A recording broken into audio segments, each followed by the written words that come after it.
Welcome to Dear Business Coach, the podcast. My name's Elizabeth. Find one thing to move your business forward today with conversations, spotlights, interviews, articles, and free resources. Listen and follow and subscribe on social media. Dear Business Coach pages and groups. Dear Business Coach podcast. We're on Facebook, LinkedIn, Instagram, YouTube, and don't forget Spotify, Apple, iHeartRadio, Amazon Music, anywhere you listen to podcasts. All it takes sometimes is one little thing to move your business forward today. Thank you for coming to the Dear Business Coach podcast. How are you doing today? I'm doing phenomenally well. Yeah, thanks, Elizabeth. How are you? I'm doing just fine. And Happy New Year. Thank you very much. Should be a great one.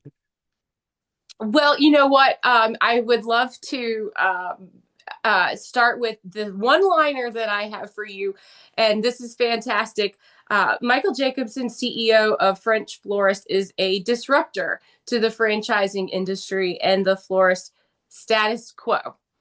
So that is a really good one-liner. And did you write that? No, probably not. Okay. We have really talented folks on our team that do a lot of. I have the privilege of being the face of our brand, but it's not me. It's the wonderful team that gets to set me up for success, and that has brought our company to where it is today. I just get to be the face behind it sometimes.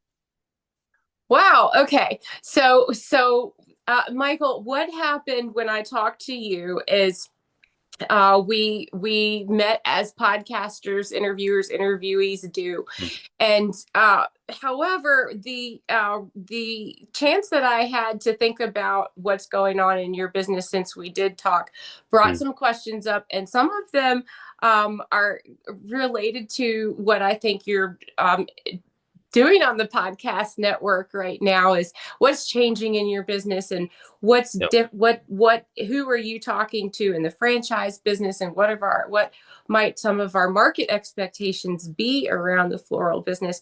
So I do want to ask you those questions. But before I forget,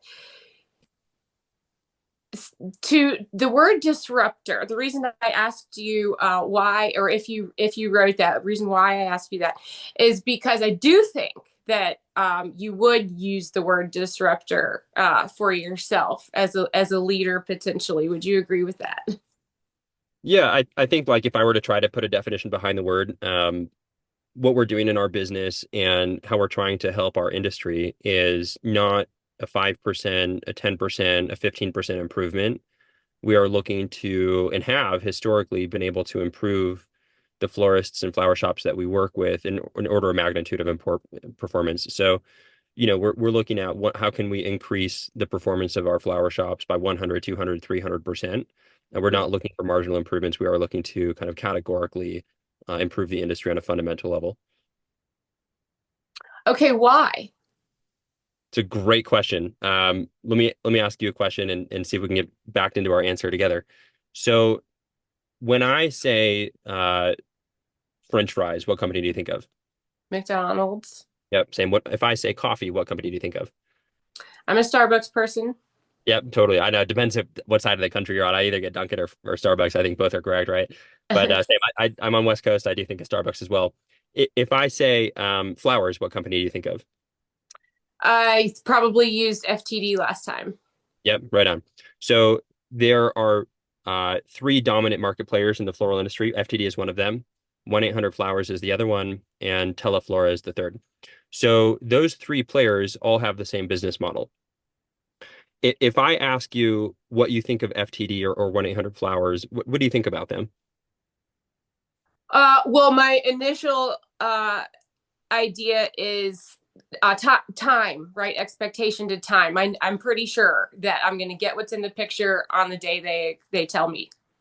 Yep, great, awesome. So convenience, right? If you search florist, flower delivery, Beverly Hills, flower delivery, LA, flower delivery, New York, Miami, Denver, wherever, FTD is going to pop up.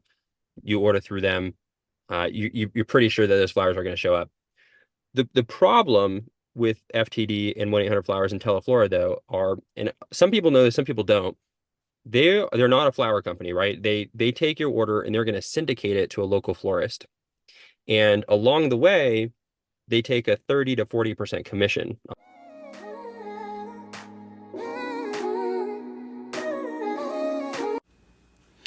Hey, listeners, don't forget to subscribe to email if you haven't already. Do this at dearbusinesscoachpodcast.com. And if you are a new subscriber, look for the magazine coming up. You can get a free download as a new subscriber. That's dearbusinesscoachpodcast.com. Thanks so much, and I hope you're having a fantastic day. Remember, you are a superstar. On that order, which is insane. We have Uber and DoorDash and other platforms out there, and it's similar, can be viewed as similar in the restaurant space where these platforms, take 20 or 30% commission. But in the floral industry, the margins are already a little bit thin, and it's the same in the food and beverage. I mean, I think the food and beverage space, struggles with these platforms as well. But it's the same thing in the floral industry. We have the equivalent, but it's 30 to 40%, so it's even more aggressive. And so the problem is you're paying $100 to FTD.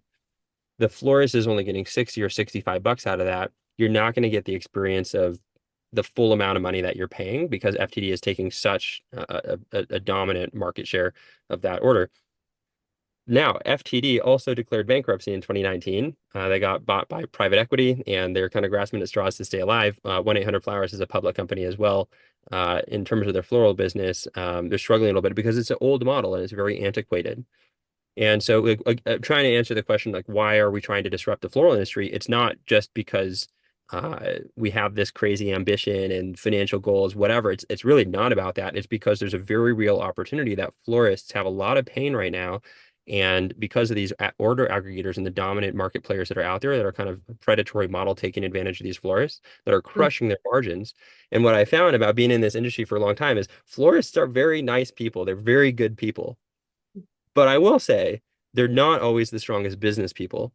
Mm-hmm. And they know they're smart enough to say that they know that by working with these, we call them order aggregators or wire services, these brokers of the online world, they're not making a lot of money. And a lot of times, they get to a point where they look at the statements and they're very complex on purpose, where you could even do the analysis and probably come up with you're losing money on the orders that you're taking from them.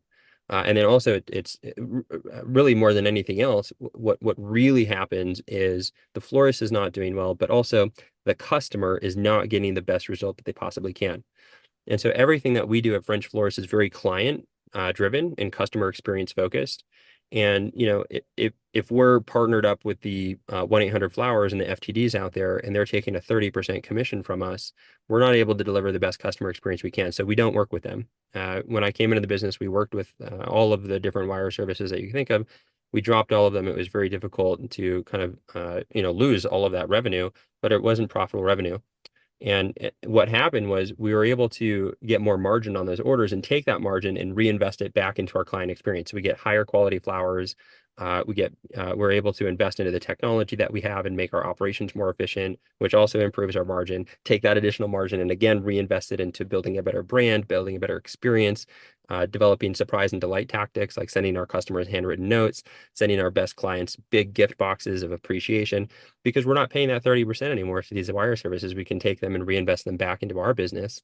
And it's unfortunate that the current landscape of the floral industry is dominated by these models that it's not just FTD and 1-800-Flowers. There are other models out there like website providers and agencies that they work on like a commission model and they take a percentage of revenue from the florist. And nowhere in the past 30 years of the floral industry do the florists come first. It's always the website provider comes first, or 1-800-Flowers or FTD comes first, and the florist is just kind of like, again, they're not business people. They're passionate, they're creative, they're working 60-hour weeks, and they're doing it because they love it. They understand the meaning behind flowers. But in terms of the unit economics and financially running their store, they're barely getting by. And so we're really trying to solve that pain. And when I came into the floral industry, it was the same thing. We didn't come in as disruptors. We were really just trying to solve our own pain. I took over this flower shop, and because I saw the incredible problems that the floral industry is facing, and I'm like, look, this is an opportunity to test out with this one flower shop if we can build some technology, if we can do things a little bit better. And it turns out, we went from doing $100,000 in revenue to $10 million in revenue in this one store because of this, challenge let's not do things the way things have done before. And so now what we're doing is we're taking everything that we've learned over the past 6 years and we're franchising and allowing other florists to join to the French Florist family and kind of we're going to give them all of our technology, give them all of our supply chain, create a model where the florist is put first and we actually eat last. We're only successful if they're successful. That's the beautiful part about a franchise.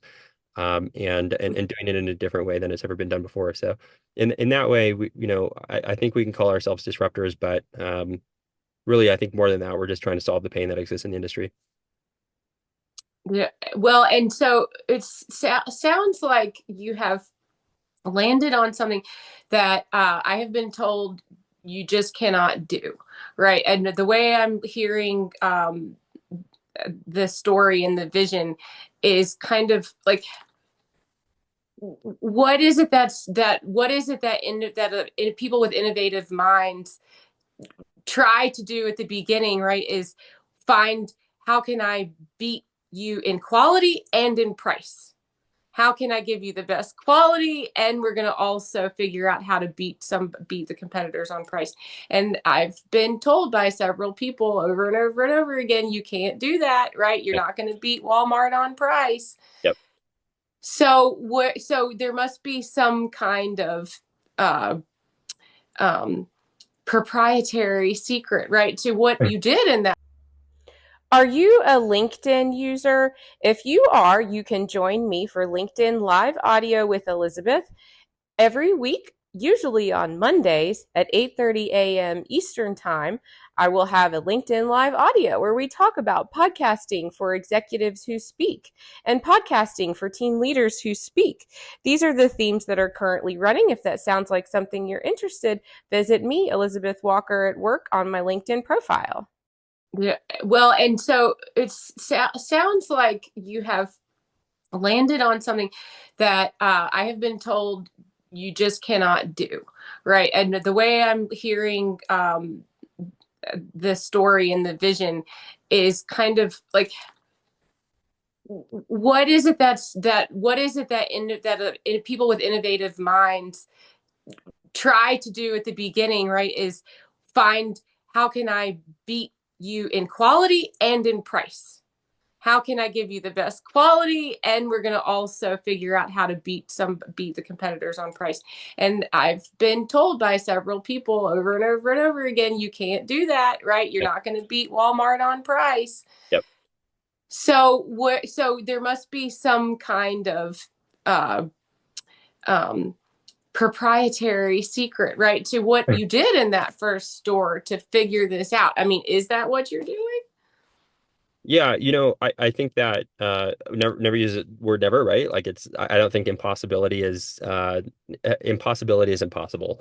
You know? I I think that anything is possible, and to say you can't compete on both is not right to say. But it's failed a lot. If you try to compete on price and quality and service all at the same time, you get diluted a little bit in what you're really competing on, and you kind of half-ass all three of them. And so in the beginning, we did have to select one thing, and it was what's the one thing that we're going to compete on. And it actually started out on service. Uh, Mm-hmm. we wanted to provide the best client experience that anybody's ever had, period. And whether that meant we cost a little bit more, fine. But we're not looking for the folks that are necessarily looking for the best price. We're looking for folks that are interested in the best experience. And it worked. We invested into our brand. We invested into, again, a lot of surprise and delight tactics to build lifelong relationships with our clients. And we were never charging exuberant amounts, an extra $4 or $5 or $6 or $7 on the arrangement. But we invested that fully back into the client experience, right? So we're making the same margin as any other florist, but we're providing a better experience. And we're $5 or $6 more expensive, but like, hey, it's coming straight back into the client experience. You're paying for that.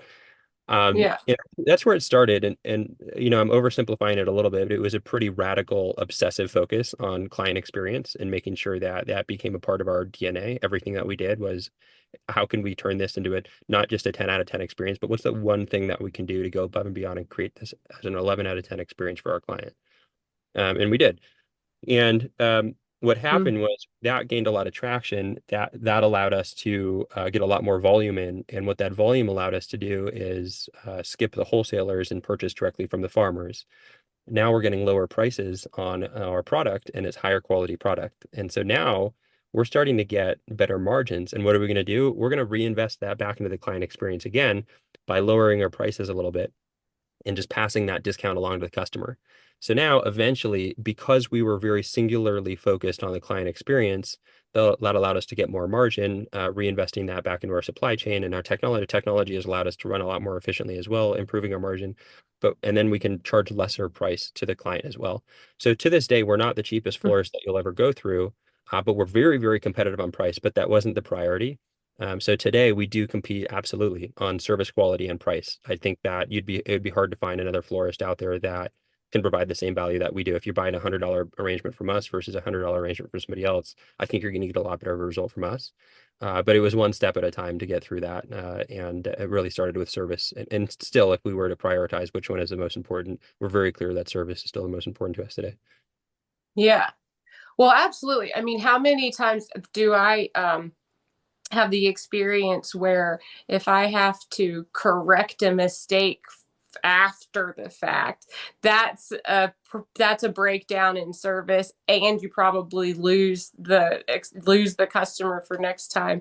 Yeah. So I wouldn't want the cheapest option out there to begin with, but for the sake of uh, shooting the what here over how you enter the marketplace, because your story is so fascinating. I kind of wanted to get your Well, perspective on that, because in a way, because to make that quality competitive is a feat. So let me talk about price. I think it could be really interesting with you and okay.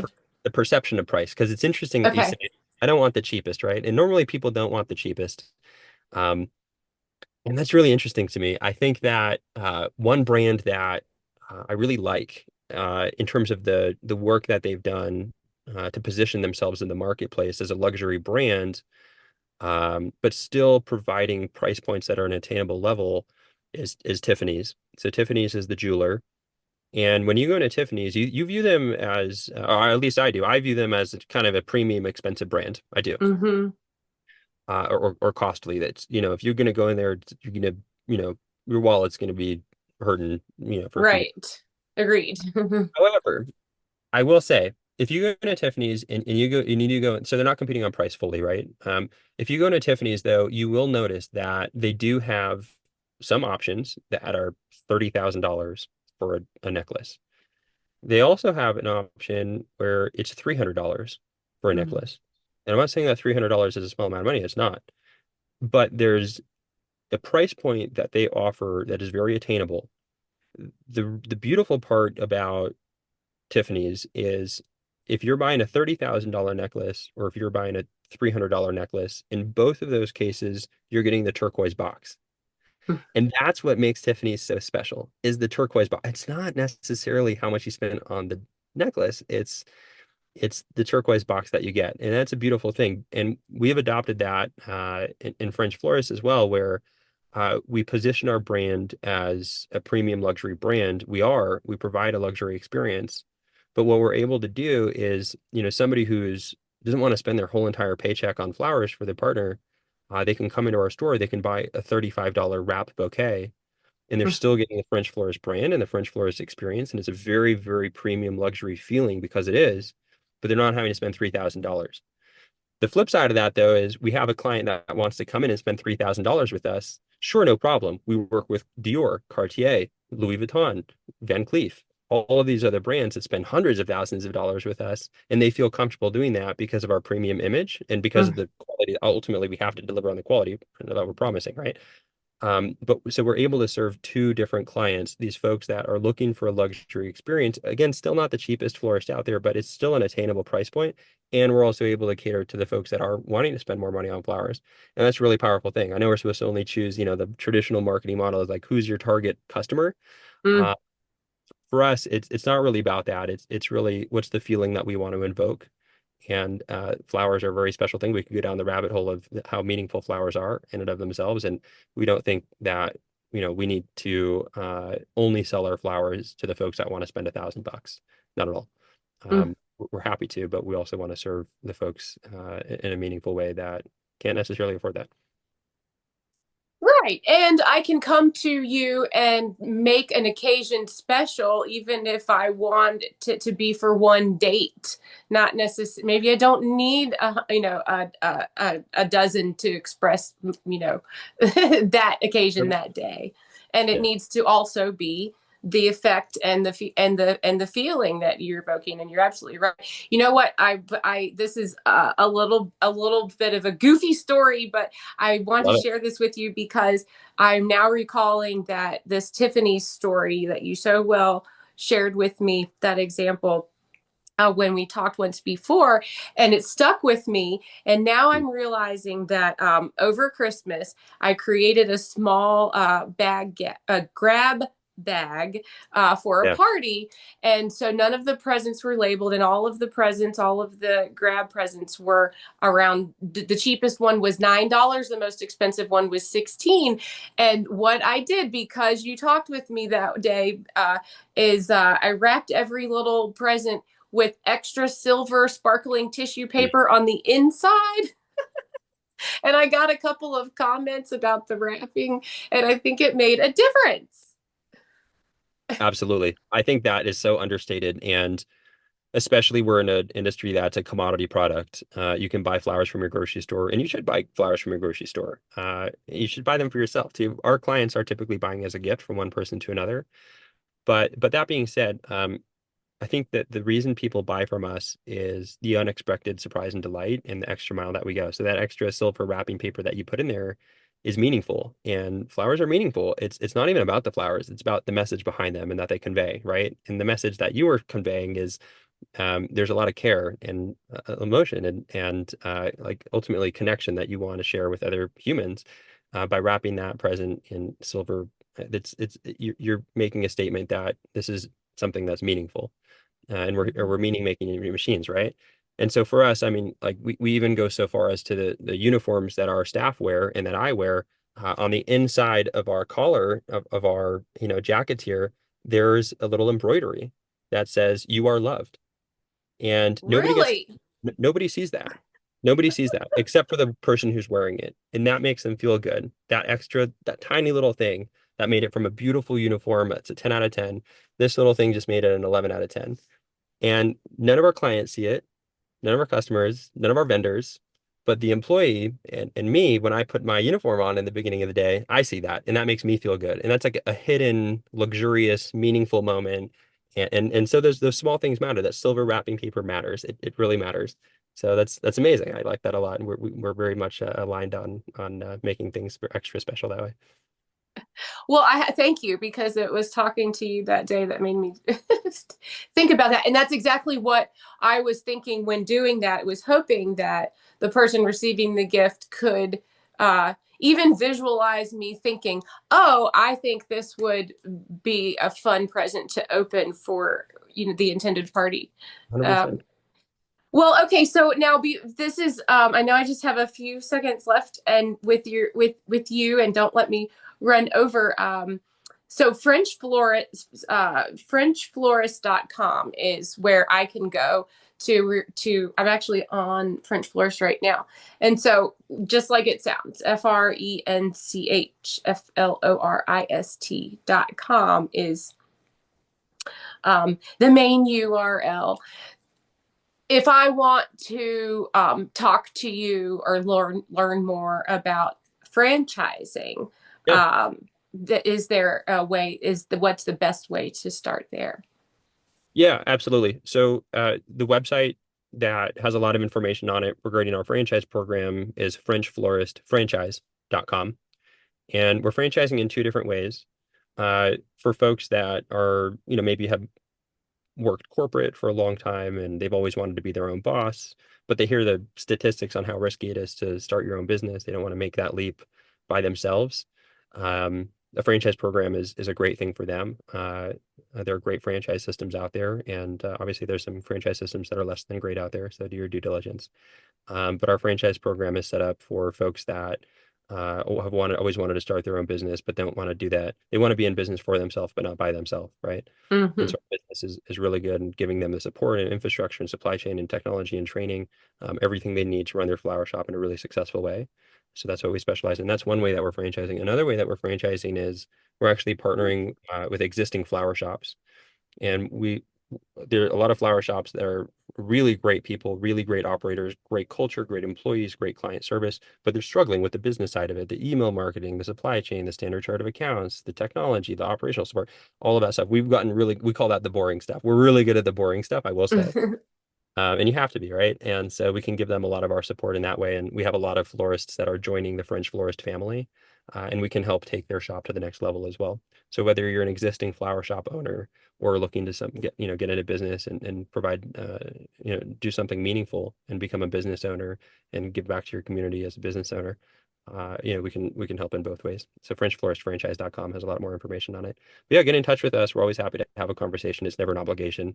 Um, just trying to make the industry a better place. Okay, well now what will happen on the screen here is for those of you who are watching the French Florist and French franchise. Sorry, let me make sure I'm doing this right. Um, that's what happens when you try to do two at the same time. Um,